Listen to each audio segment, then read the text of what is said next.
Il n'y aura plus jamais d'hiver d'IA. C'est ce qu'il faut comprendre. C'est que l'IA, c'est pas un sujet qui date d'aujourd'hui, bien évidemment, mais la Gen AI et son utilisation dans notre quotidien, notamment dans le monde du travail, en fait, c'est quelque chose qui est complètement transformatif. C'est-à-dire qu'il n'y aura pas de retour en arrière. Ça ne va qu'aller vers l'avant.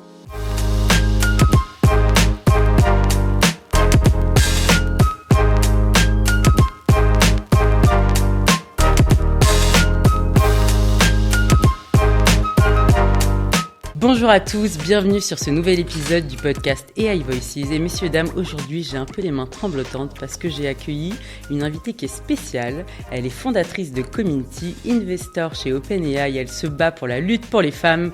Je vais m'arrêter tout de suite avant de ne plus en pouvoir. Merci d'accueillir Faria. Faria, je te laisse te présenter. Faria, je suis entrepreneur maintenant depuis 10 ans. J'ai créé ma première société Golden Bees, qui est une solution d'automatisation et d'intelligence artificielle pour le recrutement, qui permet notamment de générer des candidatures qualifiées avec de la publicité d'emploi ciblée. Et donc, c'est une entreprise qui a très bien fonctionné puisque elle a été revendue au bout de 4 ans et demi au groupe Figaro, qui a fait de l'hypercroissance tous les ans.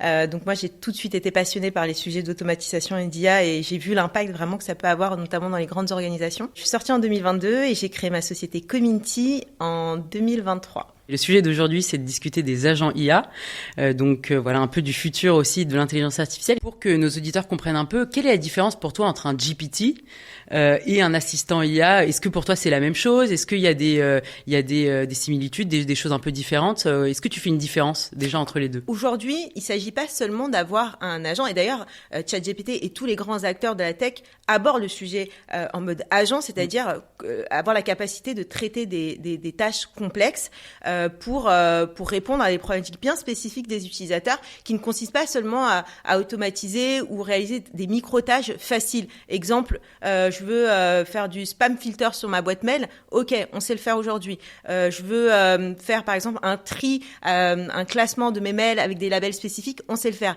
Mais quitte de pouvoir faire par exemple une lecture de tous tes mails sur une semaine pour te faire ensuite un planning sur les priorités que tu dois aborder. Ça, en fait, il y a une notion de prise de décision qui arrive avec l'agent IA, qui a un autre niveau d'agent IA. La différence aujourd'hui pour moi, c'est que je me suis rendu compte maintenant, en ayant des cas d'usage concrets avec des clients, que c'était pas si simple de juste plugger quelque chose d'existant, surtout quand c'est généraliste, parce que ça demande quand même une personnalisation, notamment en termes d'instruction, par exemple, mais pas que.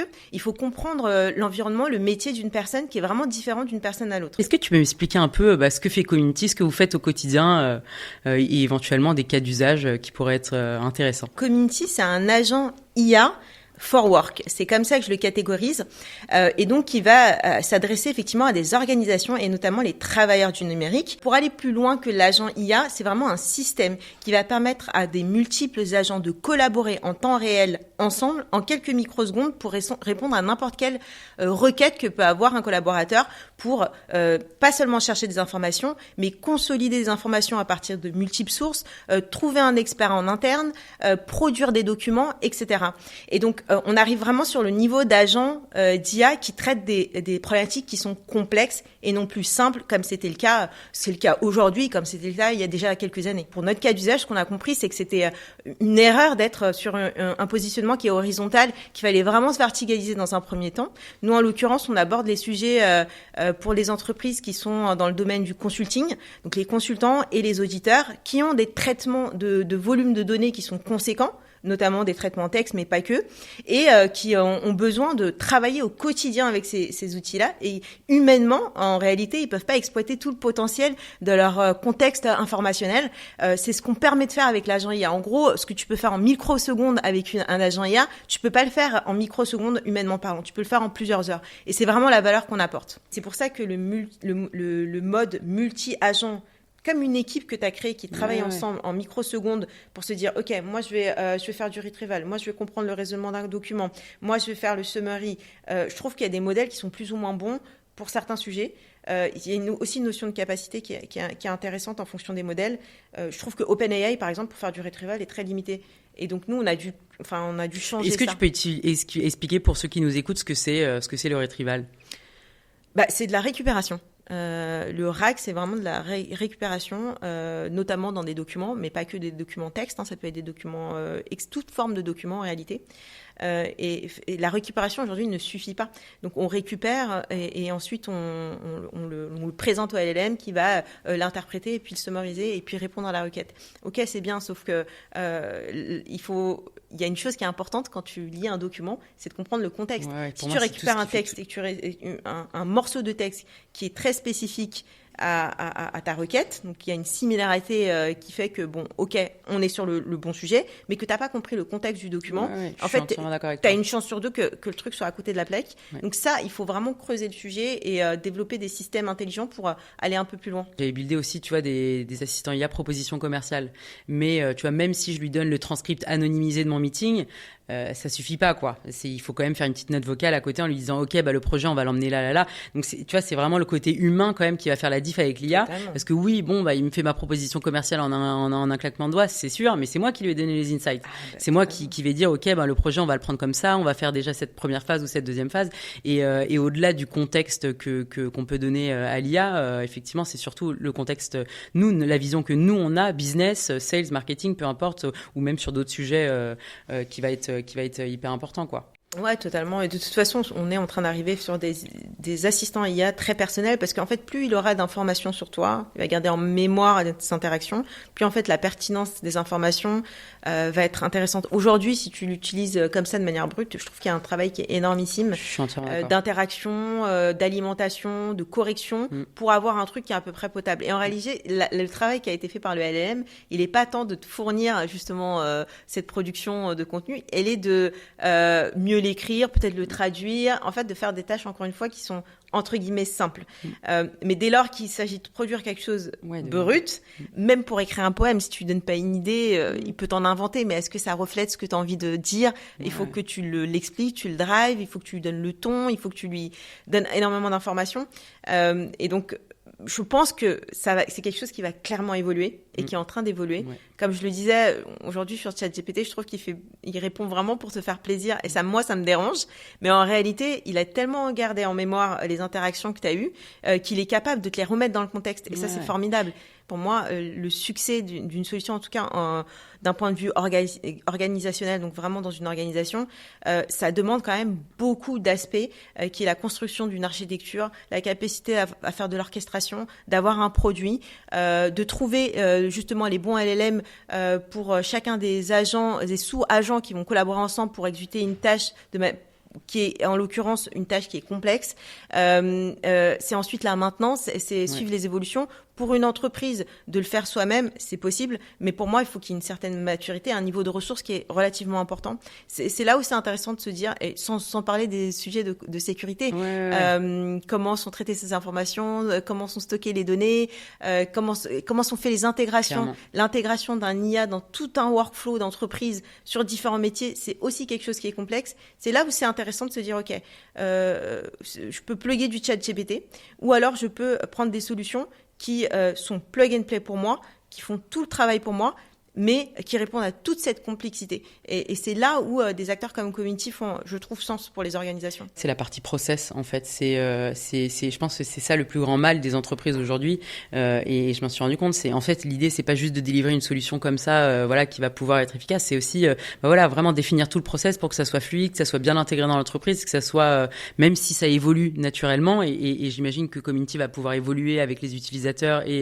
Mais voilà, avoir un process qui est clair, qui est défini et pas juste une solution IA qui va plus ou moins mal s'imbriquer dans le quotidien, quoi. Et du coup, ça m'intéresse de savoir un peu les cas d'usage concrets que toi tu traites avec Community. Est-ce que tu peux m'expliquer un peu l'envers du décor, quoi? Quel cas d'usage? J'imagine que tu fais un diagnostic parce que la partie diagnostic elle est hyper importante en amont pour vraiment cibler bien et créer peut-être une data room.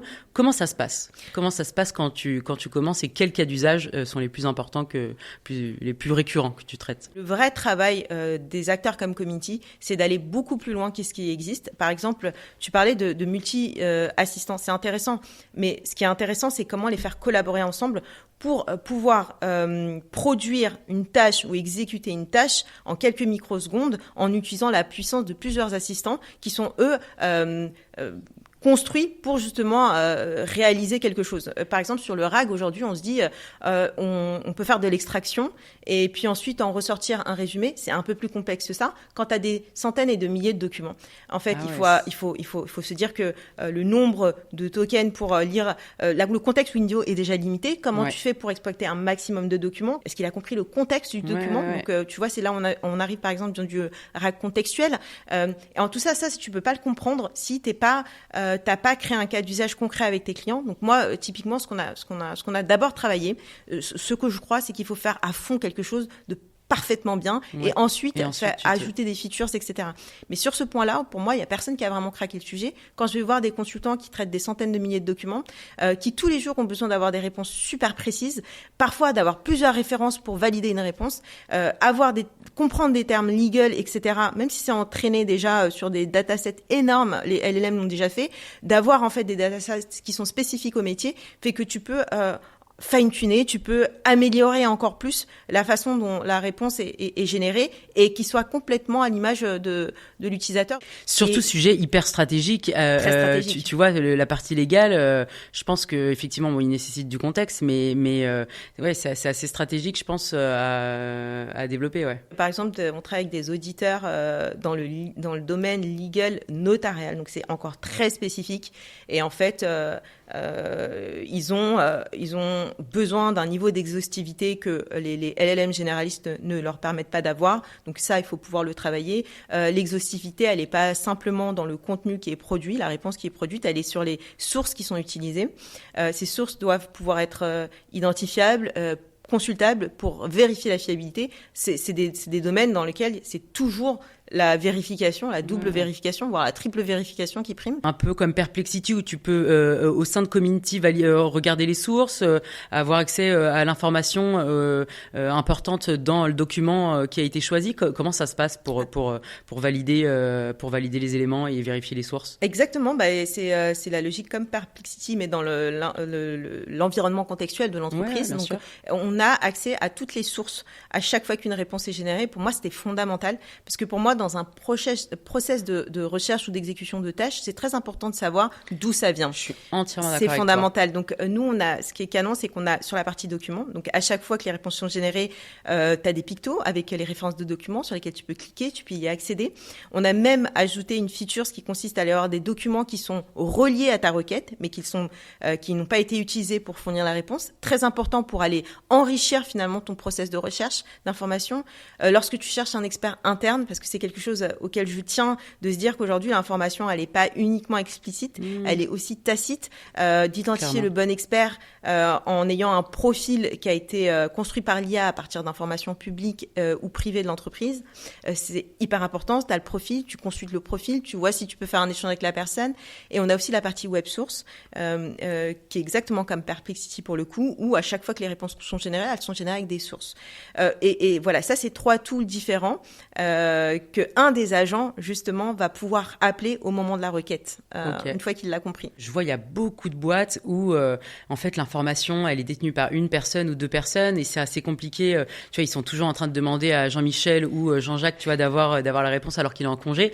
Donc tu vois, cet agent IA, ça peut aussi servir, il me semble, de base de connaissances du coup pour tes clients. Ou là par exemple, c'est des bases de connaissances sur tu mets quoi? Tu mets tous les contrats légaux, tous les contrats sur la partie légale. La nouvelle génération d'agents IA, c'est pas un agent IA qui est juste dans le search. Ça, c'était avant. Aujourd'hui, c'est vraiment la notion de productivité. Les engins de productivité, c'est la nouvelle génération. Effectivement, dans la productivité, c'est pas juste rechercher une information. C'est pour moi pouvoir consolider différentes informations de multiples sources pour avoir quelque chose qui est 360 degrés. C'est extraordinaire et c'est le travail de tout le monde. Tu vas chez des comptables, tu vas chez des HR, tu vas chez du marketing ou dans notre domaine spécifique, même dans le legal, de pouvoir croiser des informations de sources différentes, c'est puissant. Et c'est quelque chose qui prend énormément de temps et c'est pour ça qu'on a une logique d'appeler différents tools en fonction d'une requête. Parfois, tu peux même avoir des réponses hybrides dans laquelle tu as une réponse avec les documents sourcés, tu as les meilleurs experts avec qui il faut parler, par exemple la personne qui a contribué au document pour aller plus loin dans ta recherche et tu as des dernières actualités sur ton sujet qui viennent du web. Ce type de réponse, c'est quelque chose qui fait que aujourd'hui, tu peux exploiter l'intégralité des sources informationnelles, data, connaissances, tu les appelles comme tu veux, mais pour faire ton travail au quotidien comme tu pouvais jamais le faire avant. Je trouve ça hyper bien pensé d'avoir un peu accentué la partie source, etc. Parce que je vois dans l'utilisation de ChatGPT, tu vois, parfois on va faire des requêtes, on va croire dur comme fer ce qu'il dit, alors que ChatGPT, en fait, s'il ne comprend pas, s'il ne sait pas, s'il n'a pas la réponse à votre question, en fait, il va juste halluciner, il va juste inventer des choses. Donc je trouve ça hyper intéressant, tu vois, de le combiner même dans la création de contenu pour plein de sujets avec des outils comme Perplexity ou effectivement des outils personnalisés comme Community. Et du coup, il y a une question qui me vient naturellement en tête. Comment est-ce que on évite les biais ? Ça, c'est super important à comprendre, c'est que il y a une notion de poids aussi qui est mise. C'est d'abord, en fait, nous, dans notre logique, c'est que tu vas chercher dans toutes les sources de documents, data, applications via lesquelles on est connecté, l'information. Si elle l'est pas, effectivement, tu peux aller chercher sur du web, et si elle l'est pas, le LLM peut répondre. Et dans tous les cas, en fait, c'est précisé, c'est ça qui est important. Donc maintenant, si le LLM répond et que tu n'as aucune source, c'est le travail aujourd'hui de l'utilisateur de se dire, il faut que j'aille poser ma question autrement. Nous, on a aussi on a un guide pour aider aussi les personnes à faire des recherches. Je pense que c'est important parce qu'aujourd'hui, on travaille avec des LLM. On ne travaille pas avec quelque chose qui est figé, qui est très mécanique comme à l'ancienne. Donc, il faut aussi savoir finalement faire des requêtes avec ces outils. Exactement. Là, et aussi un peu prendre du recul et se dire, pas forcément croire tout ce que disent ces merveilleuses IA. Pour moi, c'est une chance unique d'être un peu, de mettre tout le monde, pas tout le monde à égalité, mais voilà, de redistribuer les cartes, tu vois, et donc justement, il faut que ces solutions d'IA, elles soient bien entraînées et qui ait le moins de biais possible pour pas justement perpétuer les inégalités qu'il y a déjà aujourd'hui, quoi. C'est pas tant l'IA qui va faire ce travail-là, c'est les personnes qui portent en fait les projets. C'est une personne qui est éthique avant tout, et donc elle va le transposer dans ce qu'elle développe, dans ce qu'elle produit et la manière dont elle a envie que le produit soit utilisé.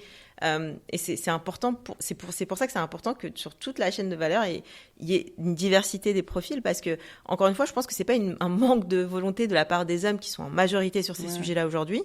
Mais c'est que, en fait, c'est une question de perception qu'on n'a pas forcément, parce que c'est pas des choses qui nous concernent. Ce qui peut me sauter aux yeux peut paraître complètement pas important pour la personne, mon coworker qui est masculin. Donc c'est pour ça que c'est très important d'avoir vraiment sur tous les points de contact, de la recherche jusqu'à la distribution et même la démocratisation, une diversité des profils. Mais on parle d'hommes, de femmes, mais j'ai envie de te parler aussi de toute forme de diversité en réalité.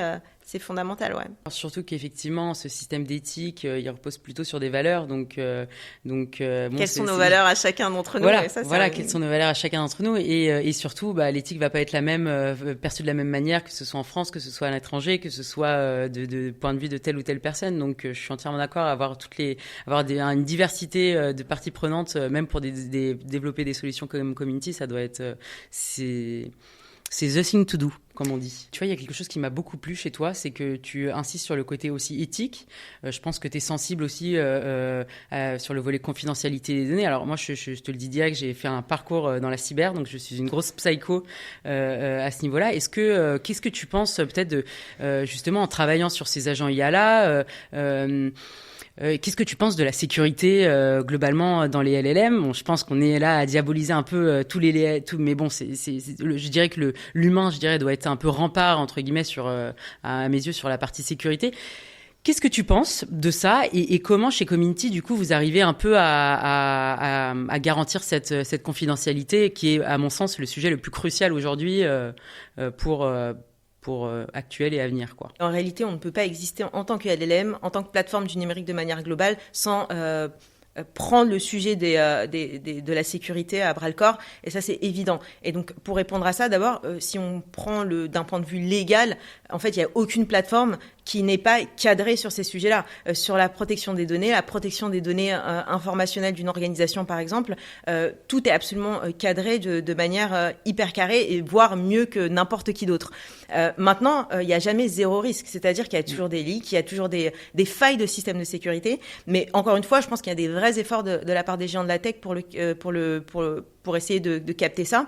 D'ailleurs, je ne sais pas si tu as vu, mais récemment, le CEO de Microsoft a annoncé une prime exceptionnelle de 4 millions de dollars pour tous les hackers et les chercheurs en sécurité qui vont trouver les bugs dans l'IA et dans le cloud. Donc aujourd'hui, c'est le sujet de tout le monde. Maintenant, encore une fois, est-ce qu'il peut y avoir des failles ou est-ce que les promesses tenues par ces contrats qui sont dans les policies seront par ces acteurs? En fait, ça, personne ne peut le savoir. En tout cas, quand on utilise un outil, on part du principe que tout est cadré. Je suis assez d'accord que le risque zéro n'existe pas. Après, je trouve ça extrêmement bien qu'ils essayent de lutter et de mettre en place des politiques strictes. T'es investor chez OpenAI. Comment on arrive à être investor chez OpenAI et pourquoi est-ce que t'as fait ce choix-là? C'est un bon plan. Faut bien savoir que je suis pas rentrée au début d'OpenAI et c'est malheureux, mais je pense que j'avais pas de porte d'entrée à ce niveau-là. Pour être tout à fait honnête, et j'ai eu une opportunité. Et sincèrement, là, je vais te répondre avec ma casquette d'investisseur. C'est qu'aujourd'hui, c'est pas une opportunité à laquelle tu dis non, parce que ça coche plusieurs cases. C'est-à-dire que je vais te prendre 3 variables qui sont la capacité d'exécution des talents qui gère. Je veux dire, elle est déjà éprouvée. Le marché et le potentiel de développement du marché est absolument colossal. Et ça, on le sait, il y a déjà des tractions. Donc, si tu veux, en termes de deal, c'est quelque chose qui dérisque énormément de choses et qui représente une probabilité de retour sur investissement qui est incroyable. Donc, quand j'ai eu l'opportunité, j'ai pas hésité. Maintenant, moi, personnellement, j'ai aussi choisi d'investir, d'accepter ce deal et à mon niveau, encore une fois, parce que ça représente un niveau extrême plus. Elle est je vous invite à aller voir Fariha. Je vous invite à aller voir un peu son parcours, mais elle fait la modeste, mais pas du tout. Voilà.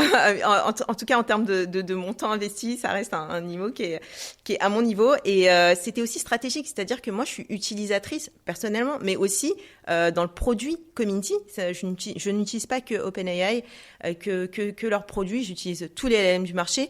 Mais en fait, c'est très stratégique pour moi d'avoir une proximité comme peu de gens peuvent l'avoir. On mange IA matin, midi, soir, mais quel est un peu ton avis sur l'évolution de l'IA dans les prochaines années? Est-ce que à ton avis là en ce moment les personnes commencent déjà à s'y mettre? Est-ce que la maîtrise est déjà encore là? Comment est-ce que tu as une vision un peu du passage à l'IA?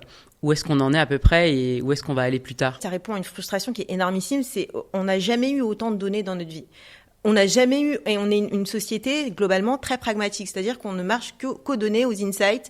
Et donc, en fait, on se dit, est-ce qu'aujourd'hui, je peux prendre des décisions avec ce volume de données qui est intraitable humainement et qui l'est de moins en moins. Et là, en fait, tu as un outil qui te permet d'accéder à une intelligence, même en termes de raisonnement, mais ici à l'intelligence via l'accès de la connaissance de manière phénoménale, de manière extrêmement simplifiée. Ce qui a fait qu'il y a une adoption que moi, j'ai rarement vue dans le monde de l'innovation, qui a été fulgurante. On a presque 90% d'évolution d'une année à l'autre entre 2023 et 2024 sur l'adoption de la Gen AI aux États-Unis. Donc c'est énormissime et pour moi ça va pas s'arrêter. En fait, il y aura plus jamais d'hiver d'IA. C'est ce qu'il faut comprendre, c'est que l'IA c'est pas un sujet qui date d'aujourd'hui bien évidemment, mais la Gen AI et son utilisation dans notre quotidien, notamment dans le monde du travail, en fait c'est quelque chose qui est complètement transformatif. C'est-à-dire qu'il n'y aura pas de retour en arrière. Ça ne va qu'aller vers l'avant. Aujourd'hui, je pense qu'il y a de la résistance de la part notamment des organisations. Donc tu le sens déjà qu'ils se disent c'est pas utile ou la résistance à quel niveau d'après toi? La résistance, elle est à plusieurs niveaux. C'est aujourd'hui, l'adoption, elle a été tellement rapide que on s'est dit comment j'aborde ce sujet et comment je le mets en place dans mon organisation dans un cadre sécurisé, parce que même si tout est cadré légalement, la réalité c'est qu'effectivement il y a de la méfiance, parce qu'on a toujours de la méfiance et on a des enjeux qui sont énormissimes autour de la protection des données personnelles, sachant qu'en plus les collaborateurs l'utilisent sans forcément que l'organisation soit au courant, qu'on peut dropper des documents qui sont confidentiels, et donc on se pose toujours la question, quand il y a doute, il n'y a pas de doute.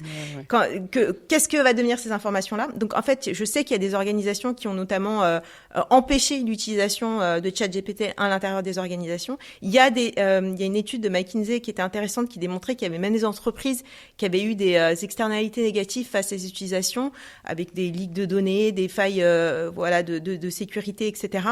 Et donc là, pour l'instant, ils stoppent, mais l'idée de se dire, mais comment on adopte ce projet et ces outils de manière à ce que ça respecte toutes les normes de l'entreprise, tous les usages qu'on doit respecter.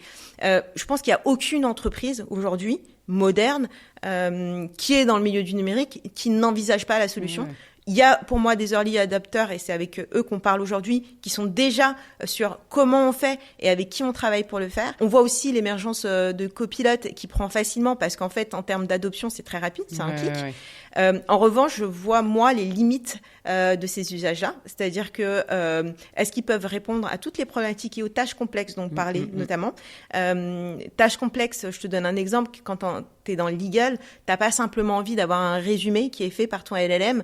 Tu as besoin d'avoir le ton, les wordings juridiques qui sont utilisés par les consultants ou les personnes du legal. Tu as besoin d'avoir une exhaustivité incroyable pour mesurer la fiabilité. À quel point, toi, tu peux venir jouer avec l'outil ou construire quelque chose qui est personnalisé pour ton cas d'usage. Le problème, pour moi, il est vraiment sur la personnalisation. Je suis entièrement d'accord avec toi, et je pense que parfois on me dit ah ben non, ChatGPT ça marche pas, ou non c'est pas. En fait, je pense que tout est customisable. C'est ça la puissance pour moi de l'IA aujourd'hui. C'est pas forcément juste d'utiliser ChatGPT au quotidien, mais c'est aussi de créer des petits assistants IA qui vont être spécifiques pour chaque tâche.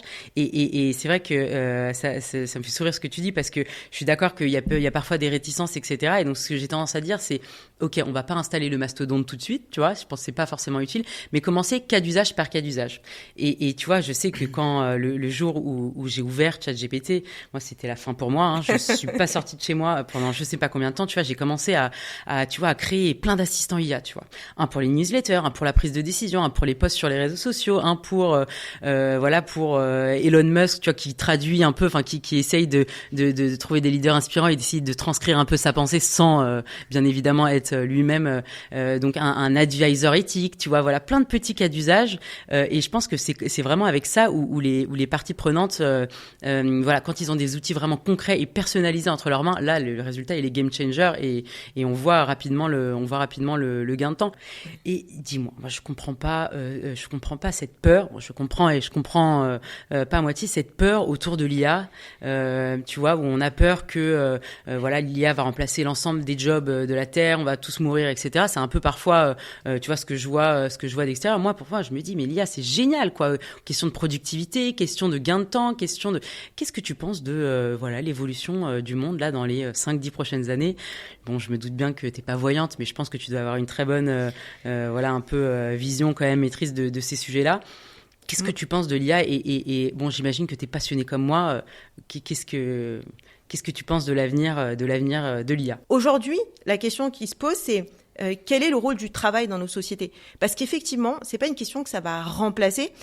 C'est aujourd'hui, là, tout de suite, ce que je sais, c'est que ça va augmenter chacun d'entre nous. Ouais. Il faut vraiment se rendre compte qu'on met entre les mains de madame et monsieur tout le monde, notamment des gens qui n'ont pas accès à l'éducation, à des niveaux d'information qui sont liés à la science, qui sont liés à des niveaux de PhD, auxquels on n'avait pas accès avant, qui sont hyper simplifiés. On a accès à l'interprétation et au volume de connaissances comme on n'a jamais eu. Comment ça ne peut pas augmenter une personne? Forcément, ça va nous augmenter dans notre quotidien. Et je trouve ça absolument extraordinaire. Je crois que ça va complètement modifier notre façon de travailler, d'apprendre. Ce qui est important, en revanche, je crois, c'est de garder cette maîtrise de vérification des sources. À quoi je veux croire? Et la réalité, c'est que la meilleure façon de croire ou d'avoir accès à une connaissance, c'est d'avoir différentes sources de connaissances. Moi, ce qui me fait peur, c'est qu'il y ait des biais dans les contenus qui sont utilisés pour entraîner, par exemple, des modèles et qui vont peut-être donner une idée dans un sens plus qu'un autre. Là où l'humain il doit garder quand même une maîtrise, c'est cet esprit critique dont tu parlais. C'est la capacité à challenger ces contenus pour aller chercher d'autres. C'est ça aussi la recherche de connaissances. Ouais. Ce qu'il faut apprendre à nos enfants aujourd'hui, c'est que rien n'est une vérité absolue, qu'aujourd'hui encore moins. Ouais, je sais pas pour demain sur les réseaux sociaux, mais même sur ChatGPT, il n'y a pas de vérité absolue. Et d'ailleurs, je trouve que les modèles de ChatGPT ont quand même tendance à essayer de te faire plaisir et répondre vachement dans son sens, ce que je trouve pas forcément intéressant intellectuellement. Je pense qu'il faut challenger. 2 GPT ou 2 agents IA qui discutent entre eux, tu vois, et tu leur demandes de faire des... De challenger. Tu vois, de challenger les idées. Moi, j'adore faire ça. Tu vois, j'avais fait un GPT prise de décision où j'avais mis un peu mon contexte, mes objectifs à 1, 3, 5 ans. J'avais quand même un peu nourri, tu vois, l'assistant IA. Et comme ça, voilà, dès que j'avais un nouveau projet projet ou des objectifs, etc., je lui faisais une petite note vocale, j'avais mon plus, mon moins, tu vois, et au moins tu challenges un peu les idées et je trouve ça génial. Je suis entièrement d'accord avec toi. Pour moi, c'est une opportunité qui est hors norme. Incroyable pour l'humanité. Incroyable. Et tu vois, c'est vrai que moi, je me suis dit, tu vois, j'ai longtemps réfléchi à mon why. Mais pourquoi je me réveille le matin, tu vois, qu'est-ce qui me passionne vraiment? Et tu vois, peut-être que c'est bête, mais c'est de réaliser les rêves des gens. Et franchement, maintenant, je me dis avec l'IA. C'est intéressant ce que tu dis. C'est intéressant. Tu sais, à l'époque de la Renaissance, en fait, on expérimentait tout. La culture, l'art, etc. Alors, je vais pas dire que tout le monde va devenir poète ou artiste, mais en fait, tu peux toucher ça du doigt. Aujourd'hui, tu peux le faire. Peut-être c'est quelque chose qui est enfoui en toi. Tu peux écrire des livres, tu peux faire de la poésie, tu peux chanter avec des IA, etc. Donc, c'est absolument génial parce que ça permet à l'humain d'explorer tout son potentiel. Je pense pas que ce soit quelque chose de négatif, mais il y a rien, Aurélia, qui arrive avec uniquement des externalités positives. Il y en a forcément aussi des négatives. Moi, je crois à la force incroyable de l'être humain de pouvoir s'adapter en permanence. On l'a déjà fait dans l'histoire, on va le faire aussi demain. C'est clair. C'est clair qu'il y a des nouveaux métiers qui vont arriver. Et moi, je suis déjà en train de les voir. Et je me dis, mais attends, c'est un rôle qui n'existe pas. C'est le mec qui est entre le customer success et le mec qui est entre le prompt engineering et qui est un petit peu connecté au data scientist. Il y a un mec qui est au milieu, celui qui va traiter le cas d'usage dans tous les sens, qui va avoir une compréhension des cas d'usage métiers, qui va remonter tout ça pour créer vraiment le plug and play pour chacun des métiers. C'est incroyable. On pourrait se dire que c'est quelqu'un qui est dans le design, dans le produit, mais pas vraiment. C'est pas ce qu'il fait aujourd'hui. Il y a des dans les organisations. Moi, je crois que les gens qui vont adopter en premier ces outils seront les champions. Et ces champions, c'est les instructeurs de l'IA. C'est un rôle qui va être fondamental. Il y a rien qui est figé. Tout va évoluer. Ça continue d'évoluer. Donc leur rôle, il va être super important.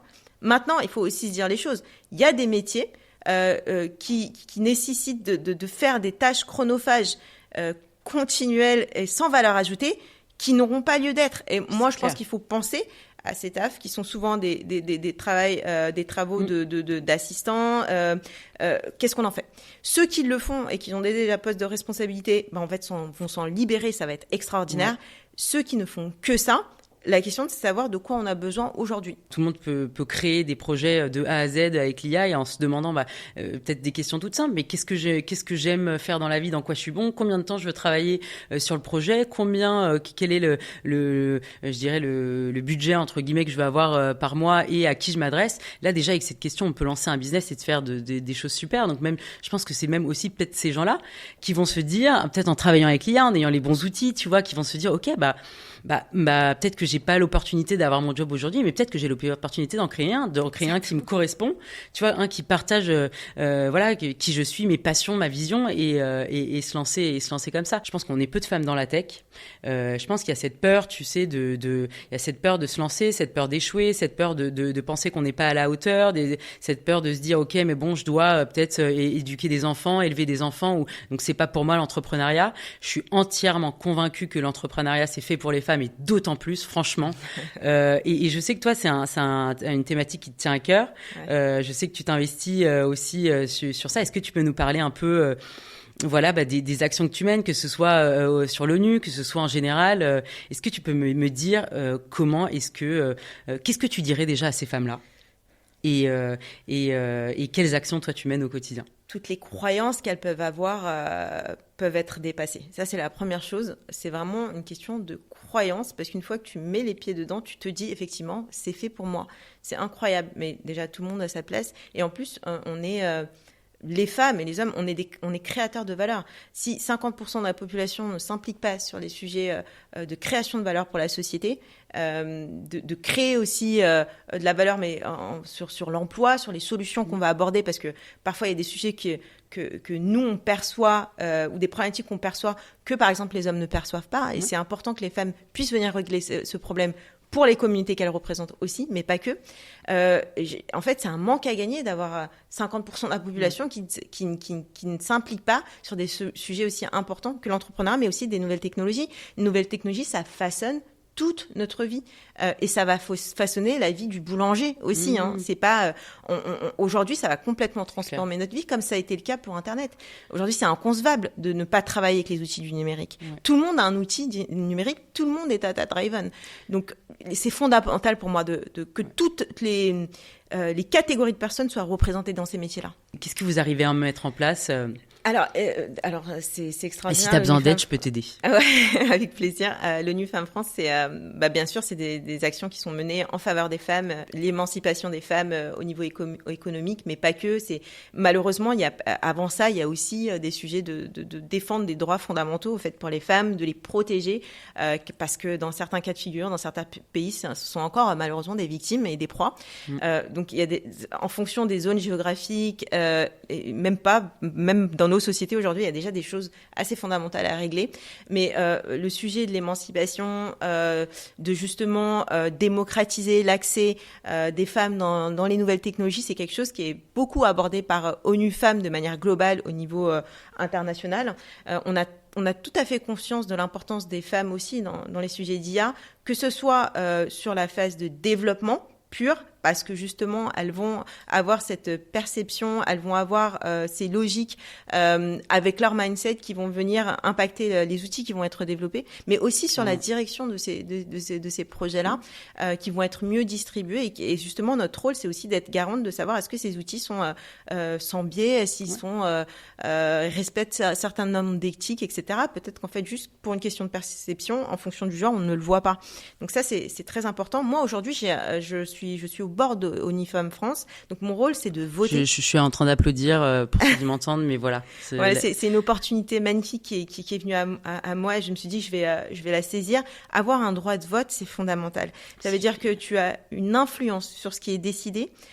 Et ce qui est magnifique avec l'association en France, c'est que on est vachement dans de la proposition, l'initiative. On fait des groupes de travail pour donner des idées. Donc la nouvelle présidente est très à l'écoute et ça j'aime beaucoup. Et je lui ai évidemment parlé du fait qu'il fallait qu'on crée des événements, des partenariats avec des géants de la tech pour justement démocratiser ce sujet des femmes et de l'IA. Il y a beaucoup de choses qui sont faites, mais je crois que d'avoir ONU Femmes France et une association avec des personnes qui sont vraiment sur le terrain, c'est d'une puissance incroyable. C'est top ce genre d'initiative parce que toutes les femmes ont besoin aussi d'avoir de mentors, toutes les femmes ont besoin de regarder quelqu'un et de se dire mais ok, elle l'a fait, j'adore son parcours, c'est quelque chose qui me tente et aussi un peu d'avoir confiance. Donc vraiment grand respect sur ça et d'autant plus que même que ce soit sur la tech mais aussi de manière un peu plus globale, je rêverais d'être une petite souris, que tu me racontes un peu ces réunions, comment ça se passe. Si on va regarder Faria Shah, SHAH, sur LinkedIn ou autre, plus d'un serait impressionné.